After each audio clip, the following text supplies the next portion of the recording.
It is much easier to keep track of notes for only two Are You Afraid of the Dark episodes at a time, so I'm hoping that will mostly be the situation, although I can think of one more occasion when I might need to do a 3 and 3.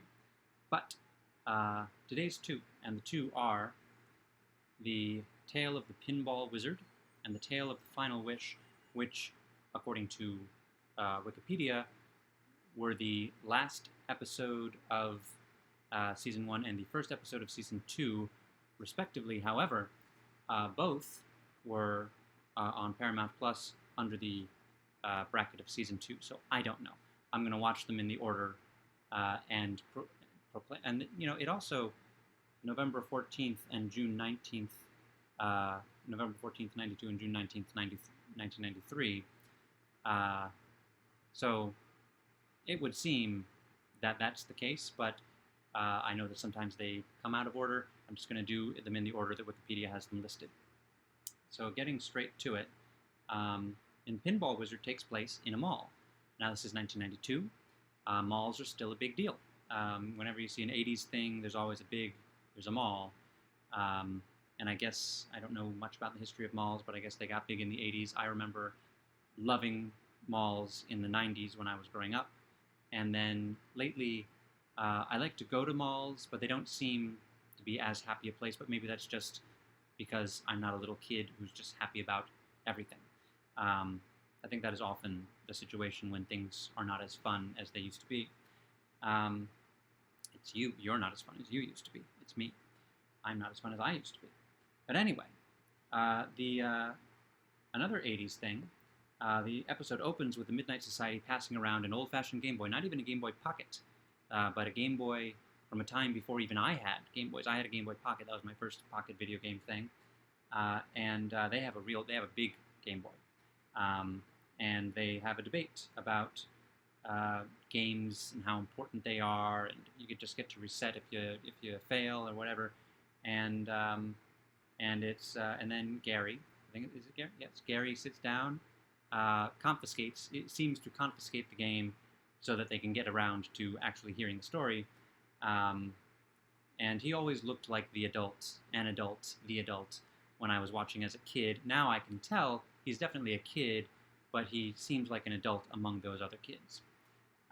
Maybe the actor was an adult, like a very, very young adult.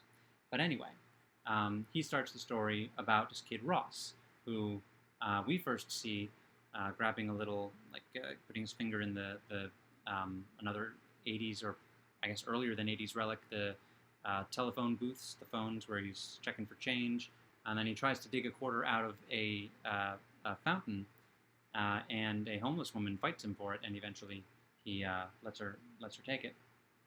But then he goes to Mr. Olson, who I guess it seems like he fixes things, but it also seems like he's got the pinball games that Ross likes to play. So I don't know if he's an arcade or a jeweler or what, because he's working on a music box for Sophie.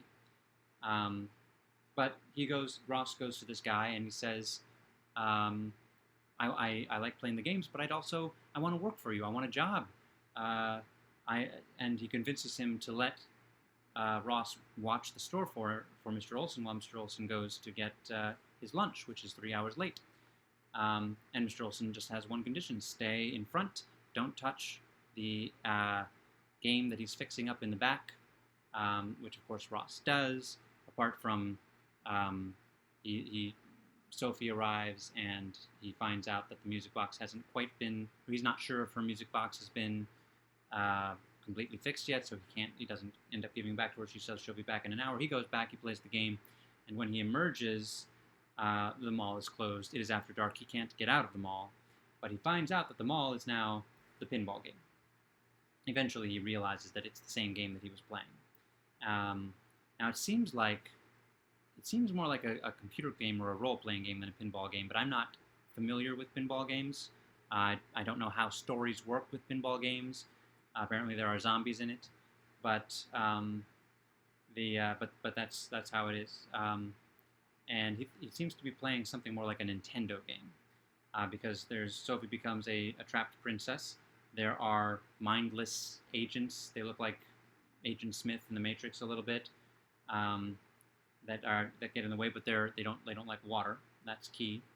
Um, and he first realizes it. This kind of like light from heaven comes down, and it rains quarters, and that is his first hint that he's not in Kansas anymore. Actually, a phone rings, and he answers it and says, "Do you have an umbrella?" is what comes out of the phone, and then the quarters rain down. So yeah, so she's a princess, and she keeps saying, "You have to get the tiara," and she drops a key from an upper level, and she's not wearing her normal '90s teenage girl clothes. She's wearing a very nice blue velvet gown, like a princess would wear, and she drops a key, and he has to get the key, but then he finds out that the key does not go to what he thought it would go to, which is the lockers in the mall. And one of them squirts him with slime, another squirts him with dust, and then there's a sound that sounded like, I think it's supposed to be a video game sound, but it sounded like a sound effect at the end of the opening and closing credits of Space Cases. So, these things get recycled. And some of the other music sounded a little Space Cases-y, but not that space. Like, this was the exact same sound effect. He retrieves a hairband from one of these lockers, which, when he goes up an escalator, turns into a crown, or a tiara, as she said. And the quarters have turned into marbles. And he uses the marbles at first. When a witch comes to steal the crown, he uses the marbles to make her slip so that he can go somewhere else with Sophie at this point. But the witch eventually catches up, and they have to go get the throne too, which it turns out is her music box is shaped like a little gold throne. And then she is kidnapped, and the crown is kidnapped, but then he ends up down at the first level again. So he has to start over, resets the game, as it were. So the witch gets the... it's confusing. I'm not a video game person. I enjoy playing with people who know what they're doing, but I don't follow them. So Sophie leaves him with the instruction to get the crown, get the throne, and meet her at the 4th level. That's when he realizes, oh, I'm in the pinball game. I'm not sure how. Again, I don't know pinball games any more than I know... Well, I know video games more than I know pinball games. So he gets to the 4th level, I guess, with the throne. And the throne grows, and Sophie's there, but then she gets kidnapped, and he gets once again sent down through the elevator to the 1st floor.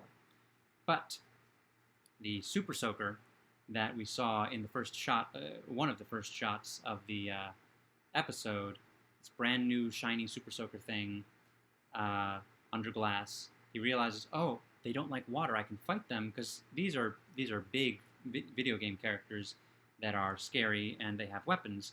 And he realizes, oh, they don't like water, and this is a gun that shoots water. I should use this. So he gets it, and he takes it up to the 4th floor. He zaps everyone with the water, except for the one king character, who manages to use a mace and bash it out of his hand, but he's got the smaller Super Soaker under his shirt behind him, tucked into his belt, and takes that out, wins the game. He wins the game, but then realizes he is trapped in the game, and that is the Are You Afraid of the Dark twist. So there's that episode. Naturally, the Midnight Society is emptied of people interested in playing the game. When Gary's like, oh, anybody want the game? Oh, no, you keep the game. Well, we don't need to play the game. Games are scary now. So that's cute. So then the next one, Final Wish. Now, both of these I have vague memories of, but not too terribly clear. Kristen, I think, is my favorite of these storytellers because she's the one who did the Prom Queen, where she was all dressed as Death Bride, Corpse Bride, as it were. And she opens her episode here.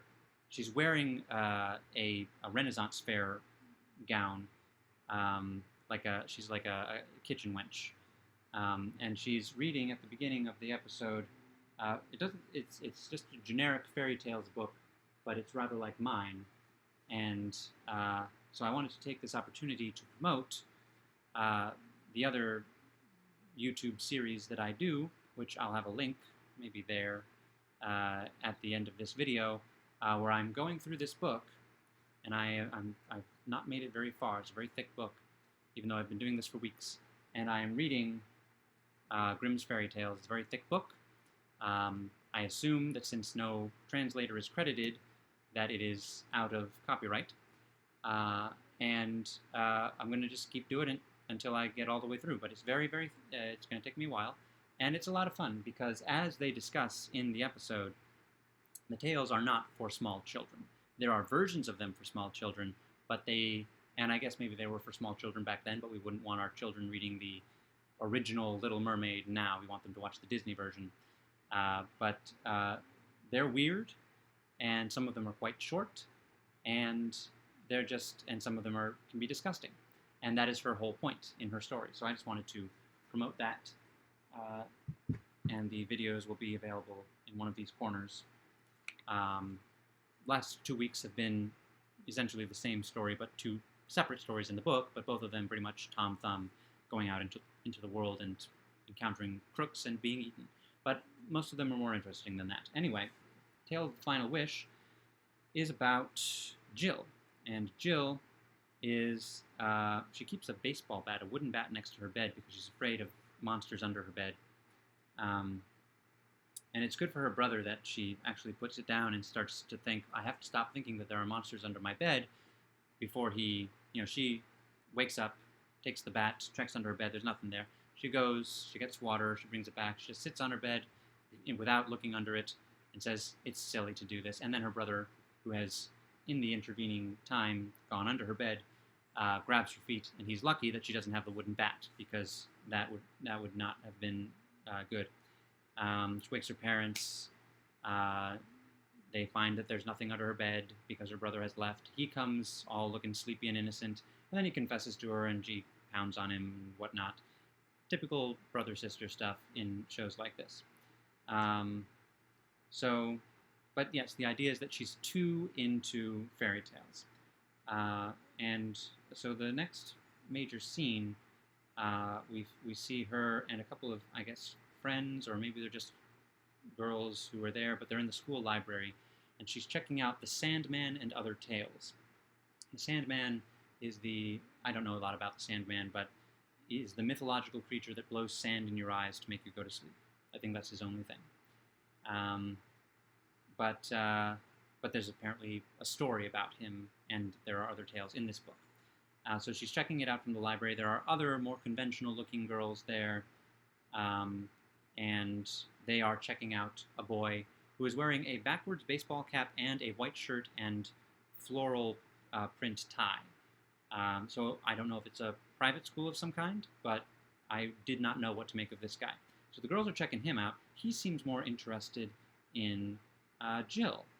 And the other girls, the mean girls, they can't have this, so they embarrass Jill by telling the boy that she's very into fairy tales.